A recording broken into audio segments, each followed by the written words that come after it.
क्या आम आदमी पार्टी को अपने पार्षदों पर नहीं है भरोसा?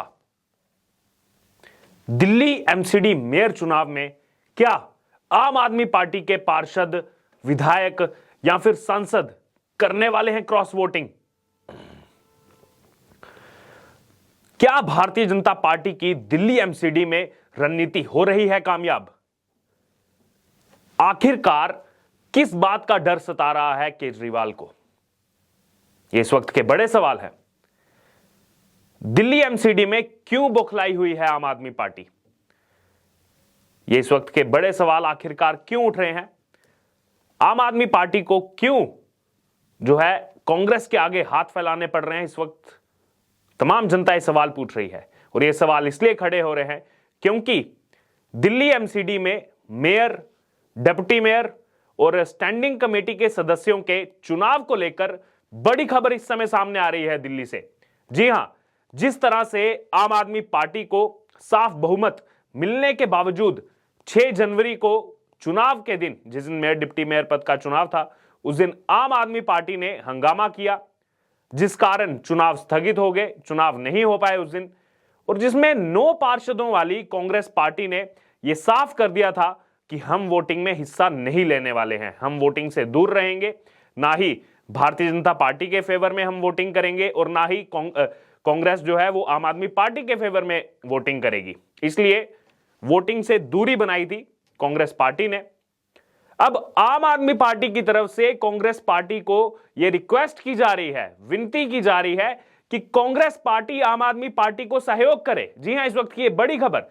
और जब भी मेयर, डिप्टी मेयर और स्टैंडिंग कमेटी के सदस्यों का चयन होगा, उसमें कांग्रेस पार्टी आम आदमी पार्टी के प्रत्याशियों के हक में वोटिंग करे। यह अपील की जा रही है आम आदमी पार्टी की तरफ से कांग्रेस पार्टी को। तो कई सारे सवाल जो है वो खड़े हो रहे हैं सामने कि साफ बहुमत होने के बावजूद आम आदमी पार्टी को कांग्रेस के आगे हाथ क्यों फैलाने पड़ रहे हैं? क्या यहां पर कोई क्रॉस वोटिंग होने वाली है? क्या आम आदमी पार्टी जो है अपने पार्षदों पर भरोसा नहीं जता पा रही है? और केजरीवाल की वो भी चीजें अब सामने आ रही हैं जिसमें उन्होंने कहा था कि मैं बच्चों की कसम खा के कहता हूं कि कांग्रेस का समर्थन कभी भी नहीं लूंगा। ये सवाल जो है वो उठ रहे हैं। उस समय कहा गया था मैं कांग्रेस का समर्थन कभी नहीं लूंगा, हालांकि पहले भी ये सवाल सामने आए थे जिस समय कांग्रेस पार्टी का समर्थन लेकर आम आदमी पार्टी ने सत्ता कब्जाई थी। गुजरात चुनाव की अगर बात की जाए, वहां पर तो केजरीवाल कहते थे कि कांग्रेस बीजेपी की बी टीम है, कांग्रेस और बीजेपी की बैठक हो चुकी है, आपस में सेटिंग कर ली है दोनों पार्टियों ने, सांठगांठ कर ली है दोनों पार्टियों ने आम आदमी पार्टी को हराने के लिए। लेकिन अब खुद केजरीवाल उसी कांग्रेस पार्टी के पास पहुंच गए हैं जिस पर तमाम सवाल उठाते थे और उनसे विनती कर रहे हैं कि प्लीज इस मेयर इलेक्शन में हमारा साथ दे। आम आदमी पार्टी के सूत्रों के मुताबिक जब पार्टी पूर्व में चुनाव जीत चुके कांग्रेस के 9 पार्षदों से संपर्क साधने की कोशिश कर रही है और उनका समर्थन हासिल करने की कोशिश कर रही है। कांग्रेस के 9 में से अगर बात की जाए तो 7 पार्षद ऐसे हैं जो अल्पसंख्यक समाज से आते हैं, 7 पार्षद अल्पसंख्यक हैं 9 में से। ऐसे में आम आदमी पार्टी को उम्मीद है कि कांग्रेस के पार्षद उन्हें भारतीय जनता पार्टी के खिलाफ जिताने में मदद कर सकते हैं। जैसा कि कांग्रेस पार्टी ने मतदान प्रक्रिया से वॉकआउट करने की घोषणा पहले कर दी थी, आम आदमी पार्टी अभी भी कांग्रेस के बाहर निकलने के फैसले को भारतीय जनता पार्टी का अप्रत्यक्ष समर्थन के रूप में देखती है और वहीं दूसरी तरफ उसी कांग्रेस पार्टी के पास पहुंच जाती है कि आप हमें समर्थन दो, आप हमें वोट दो। सदन में अगर बात की जाए तो बहुमत होने के बावजूद आम आदमी पार्टी मेयर का चुनाव जो है वो नहीं जीत सकी क्योंकि हंगामा हो गया। दिल्ली में मेयर, डिप्टी मेयर के साथ 6 स्थायी समितियों के चुनाव के लिए भी वोटिंग होनी है, स्टैंडिंग कमेटी के मेंबर्स के लिए भी वोटिंग होनी है। आम आदमी पार्टी को स्थायी समिति की 6 में से लगभग 3 सीटें जीतने की उम्मीद है, जबकि भारतीय जनता पार्टी की बात की जाए तो 2 सीटें जीतने की उम्मीद भारतीय जनता पार्टी की है।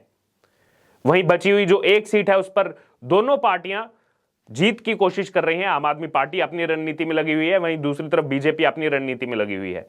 वहीं आम आदमी पार्टी के सूत्रों का कहना है कि पार्टी को यह लगभग यकीन है कि मेयर और डिप्टी मेयर की सीट वो जीत ही जाएंगे।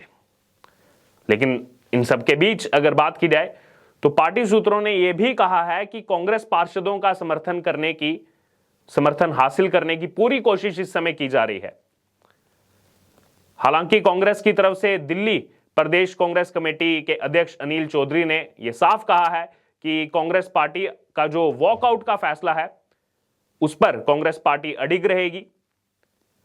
अनिल कुमार ने यह भी कहा है कि दिल्ली नगर निगम के इतिहास में इस प्रकार की घटना कभी भी नहीं हुई थी, जैसा 6 जनवरी को देखने को मिला। आगे कहते हैं कि दिल्ली शर्मिंदा है और आगे अनिल कुमार कहते हैं कि जिनको कूड़े के पहाड़ को हटाने की जिम्मेदारी दी गई थी वो खुद जो है कूड़ा निकले। बड़ा बयान उनका सामने आया और वहीं उन्होंने आगे कहा कि नवनिर्वाचित पार्षदों को भारतीय जनता पार्टी हो या फिर आम आदमी पार्टी हो, उन्होंने एक स्क्रिप्ट के तहत भेजा था, ये आरोप लगाए हैं। और आगे कह रहे हैं जो सदन में नजर आया। हालांकि अगर बात की जाए तो आम आदमी पार्टी की जो बुखलाहट है वो साफ तौर पर देखने को मिल रही है कि बहुमत होने के बावजूद, क्योंकि 274 में से 138 का आंकड़ा चाहिए मेयर बनाने के लिए या फिर डिप्टी मेयर बनाने के लिए, और उन 138 का जो आंकड़ा चाहिए, जादुई आंकड़ा चाहिए, उसमें अगर देखा जाए साफ तौर पर जो चुन करके सीधे सीधे पार्षद आए हैं 134 तो आम आदमी पार्टी के पास है। उसके अलावा 13 मनोनीत विधायक हैं स्पीकर की तरफ से जो आम आदमी पार्टी के हैं और 3 राज्यसभा सांसद हैं, तो कुल ये आंकड़ा 150 का हो जाता है। तो यहां पर सवाल इसलिए ये खड़े हो रहे हैं कि कांग्रेस पार्टी का समर्थन लिया जा रहा है, जिस कांग्रेस को इतनी गाली आम आदमी पार्टी देती है और बीजेपी की बी टीम बताती है और कहती है कि कांग्रेस अप्रत्यक्ष रूप से बीजेपी को समर्थन कर रही है। आखिरकार क्यों जाना पड़ा उस कांग्रेस पार्टी के पास? अब वो भी स्टेटमेंट जो है केजरीवाल के दोबारा से सोशल मीडिया पर फ्लोट हो रहे हैं। लोग लगातार सवाल पूछ रहे हैं कि पहले तो इन्होंने बच्चों की कसम खाई थी कि कांग्रेस का कभी भी समर्थन नहीं लेंगे, हालांकि उसके बाद दिल्ली विधानसभा में कांग्रेस पार्टी का समर्थन लेकर के ही आम आदमी पार्टी ने सरकार बनाई थी, और अब दोबारा से ये चीज सामने आ चुकी है। फिर से आम आदमी पार्टी जाकर हाथ फैला रही है कांग्रेस पार्टी के सामने। अब देखना होगा कि इसमें अब कांग्रेस पार्टी क्या आम आदमी पार्टी की इस रिक्वेस्ट को मानेगी। क्या भारतीय जनता पार्टी, जिन्होंने पहले फैसला किया था कि हम ये चुनाव नहीं लड़ने वाले हैं, उसके बाद अपनी रणनीति के तहत चुनाव में उतरे और लगातार जो है बाकी पार्षदों से भी कह रहे हैं कि रेखा गुप्ता जो उनकी कैंडिडेट हैं उनको आप समर्थन करें क्योंकि सीनियर कैंडिडेट हैं, ये बीजेपी का कहना है। हालांकि आम आदमी पार्टी ने बड़े आरोप लगाए थे कि हमारे पार्षदों को खरीदा जा रहा है, जिसका प्रमाण आज तक नहीं दिया गया। बहरहाल अब देखना होगा कि क्या कांग्रेस पार्टी ये आम आदमी पार्टी की अरविंद केजरीवाल की रिक्वेस्ट को एक्सेप्ट करती है या फिर नहीं।